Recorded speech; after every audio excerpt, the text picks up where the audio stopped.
नमस्कार विद्यार्थी मित्रांनो, मी प्राध्यापक धनंजय भाट, पलूस शिक्षण प्रसारक मंडळाचे कला वाणिज्य विज्ञान महाविद्यालय पलूस मराठी विभाग या वेब व्याख्यानात मी मराठी विभागाच्या वतीने आपणा सर्व विद्यार्थ्यांचं मनापासून स्वागत करतो। मित्रांनो, आपण या वेब व्याख्यानाच्या माध्यमातून आपला BA भाग 3 च्या संदर्भात जो अभ्यासक्रम आहे किंवा आपल्याला नेमकं काय अभ्यासायचं आहे या संदर्भात माहिती आतापर्यंत घेतलेली आहे। माझ्याकडे जे 3 पेपर आहेत त्या 3 पेपर संदर्भात आपण माहिती घेतली। आता आपण आपल्या या पेपर संदर्भात जे घटक येतात त्यातला विचार आपण या पुढच्या भागामध्ये करणार आहोत। तर मित्रांनो, आपला जो 9 नंबरचा अभ्यासपत्रिका आहे, 9 नंबरची मराठी मध्ययुगीन मराठी वाङ्मयाचा इतिहास या अभ्यासपत्रिकेत जो पहिला विभाग आहे त्या अनुषंगाने आपण चर्चा करणार आहोत। तर या पहिल्या विभागातील जो अभ्यासक्रम आहे तोही आपण पाहिलेला आहे। विवेक सिंधू पूर्वकालीन रचना, मराठीतील आद्य ग्रंथकार मुकुंदराज, मराठीतील आद्य कवयित्री महदंबा यांच्या रचनेविषयी आपल्याला अभ्यास या विभागात अपेक्षित आहे। आपण ज्यावेळेला अभ्यासक्रम पाहिला त्यावेळेला मी एक गोष्ट आपल्याला तिथे सांगितली की मध्ययुगीन कालखंडाचा अभ्यास करताना आपल्याला काही प्रमुख ग्रंथकार आणि त्यांनी जे ग्रंथ लिहिले त्यांचा स्थूल परिचय हा आपल्या अभ्यासाचा एक भाग असणार आहे आणि त्यातून मग त्या काळातील जे वाङ्मयीन स्वरूप आहे ते उलगडत जाणार आहे। तर आज आपण या सत्रामध्ये आद्य कवी मुकुंदराज जे आहेत किंवा आद्य ग्रंथकार मराठीतले मुकुंदराज त्यांच्या संदर्भात चर्चा करणार आहोत। तर मराठीत आपल्यालाही प्रश्न पडतो की आद्य ग्रंथ कुठला असेल किंवा आद्य कविता कुठली असेल असे, किंवा कोण नेमकं कुणापासून सुरुवात झाली असे जे आपल्याला प्रश्न येतात। तर त्या प्रश्नाच्या संदर्भात चर्चा करताना मित्रांनो या प्रश्नाची उत्तरं आपल्याला यातनं सापडत जाणार आहेत। तर पहिले जे मराठीतील आद्य ग्रंथकार म्हणून परंपरेनं मानलेले आहेत ते आहेत मुकुंदराज आणि या मुकुंदराजांच्या संदर्भात आपण आज चर्चा करणार आहोत। मुकुंदराजांच्या बाबतीत विचार करायचा झाला तर त्यांचं स्थळ काळ किंवा त्यांना आद्य पद देण्याबाबत आजही संशोधकांच्या मध्ये मतभेद आहेत। मुकुंदराज हे नेमके कुठले या संदर्भातही मतभेद आपल्याला दिसतात। तर हे जे अभ्यासक आहेत, काही जे अभ्यासक आहेत ते त्यांनी जो विवेक सिंधू नावाचा ग्रंथ लिहिला आहे त्या ग्रंथातील काही प्रकरणातनं ओव्या आल्यात, त्या ओव्यांमध्ये या ग्रंथाची निर्मिती कशी झाली, कधी झाली, या प्रसंग कुठला, कशाच्या निमित्तानं हा ग्रंथ लिहिला गेला याचे काही उल्लेख आहेत। त्यावरून मुकुंदराज हे नागपूरकडील म्हणजे भंडारा जिल्ह्यातील अंभोरे जे गाव आहे त्या गावचे असावेत असं एक मत मांडलं गेलेलं आहे। त्याचबरोबर मुकुंदराजांच्या काही ओव्यांवरून वैनगंगेच्या तीरी अंबानगरी असे काही उल्लेख आहेत। तर ही वैनगंगा नदी अंबानगरी ही कुठली, तर बऱ्याच जणांनी अंबानगरी म्हणजे अंबाजोगाई असा अर्थ घेऊन मुकुंदराज हे अंबाजोगाईचे असावेत असे एक मत मांडलेलं आहे। तर या वादविवादात आपण न पडता परंपरेने त्यांना जे आद्य ग्रंथकार म्हणून मान्यता दिली तेवढाच भाग आपण विचारात घेऊया। मित्रांनो, आद्य ग्रंथकार म्हणताना काय नेमकी गोष्ट इथे झाली तर विवेक सिंधू हा जो त्यांनी ग्रंथ लिहिला त्याच्या अगोदर ग्रंथरचना मराठीत नक्कीच झाली असणार आहे, पण ती आज उपलब्ध होत नाही। आणि दुसरा भाग विवेक सिंधू नंतर जो ग्रंथात ग्रंथरचनेचा काळ सुरू होतो, त्याच्यात महानुभाव पंथाचा लीळाचरित्र नावाचा ग्रंथ येतो, संत ज्ञानेश्वरांचा ज्ञानेश्वरी सारखा ग्रंथ येतो.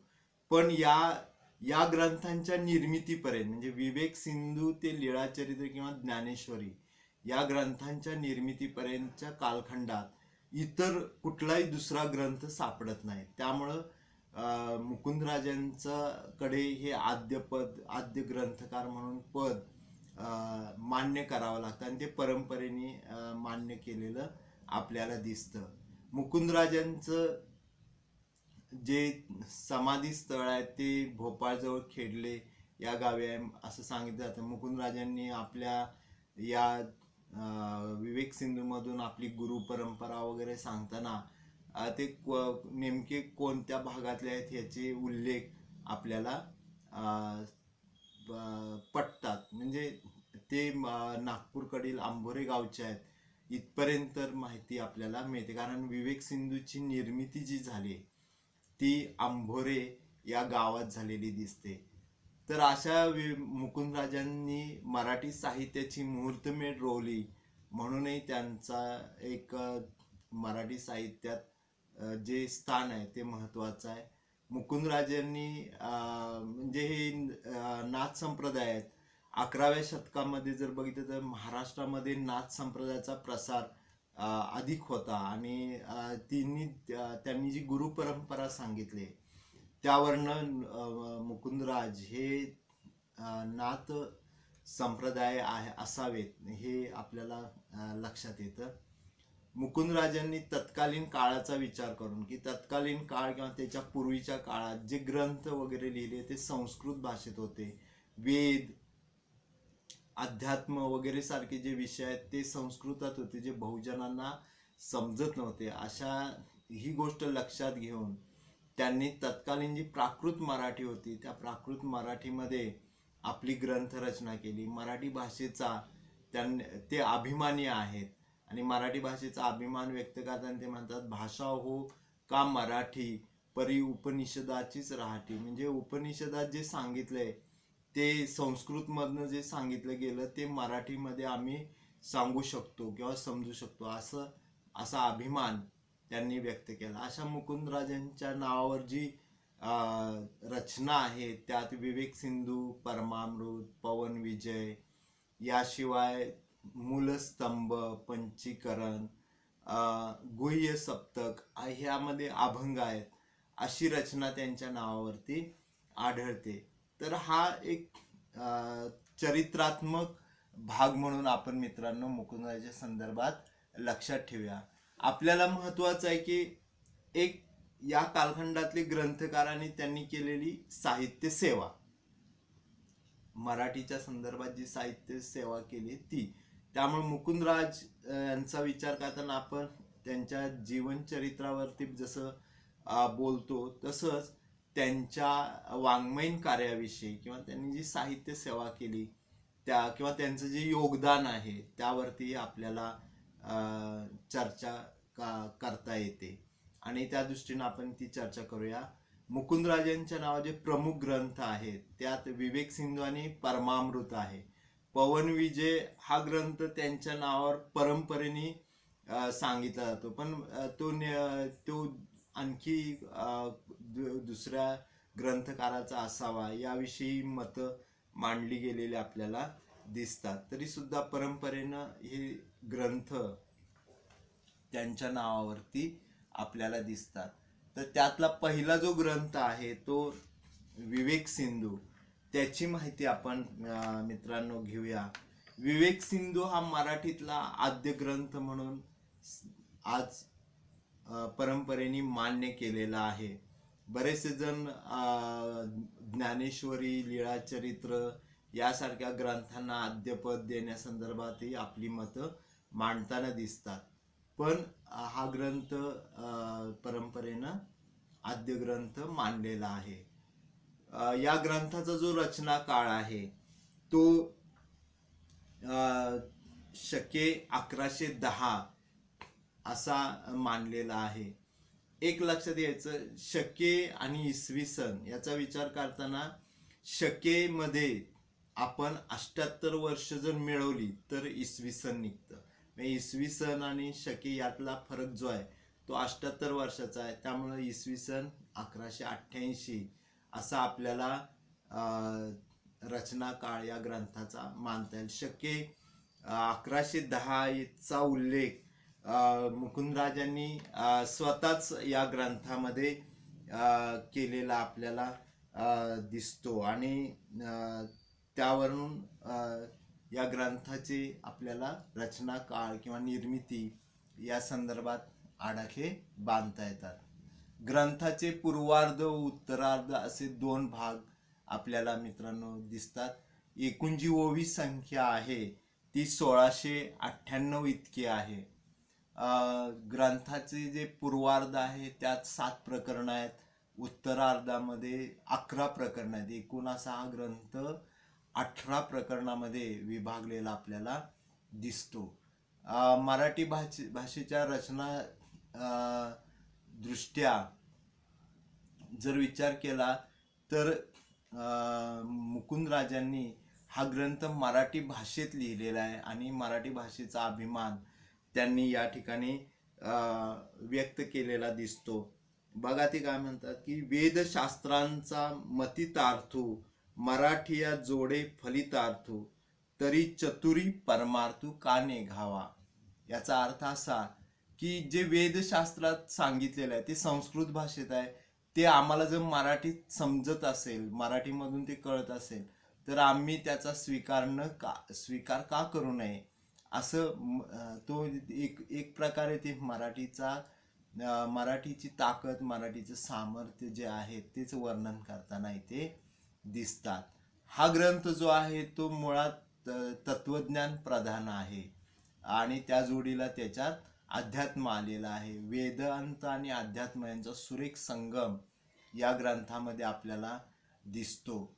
त्याचबरोबर ब्रह्मतत्वाचं निरूपण, तत्वमसी हे जे महावाक्य आहे त्या वाक्याचं विवरण त्यांनी या ग्रंथामध्ये केलेलं आपल्याला पाहायला मिळतं। यामध्ये त्या काळात नाथ संप्रदाय जो आहे तो योगाधिष्ठित आहे, त्यामुळे योगाचं जे महत्त्व आहे ते त्याचं वर्णन इथे करतात। योगानुभवाचं वर्णन, राजयोग, गुरुभक्ती, मुकुंदराजांचे सद्गुरूवर फार निष्ठा आहे आणि त्यामुळं गुरुची भक्तीचं महात्म्य ते इथे सांगतात।